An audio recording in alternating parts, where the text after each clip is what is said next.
Okay, a lot of you guys guessed correctly.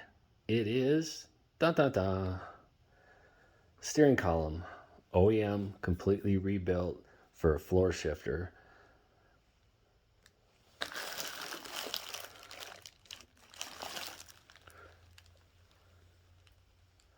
So I don't have any of these extra holes, no longer needed.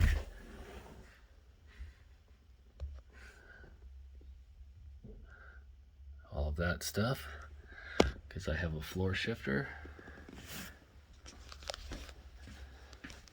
Took a while to get it out from its tomb here, but probably the best packaged item I've ever purchased, new or used.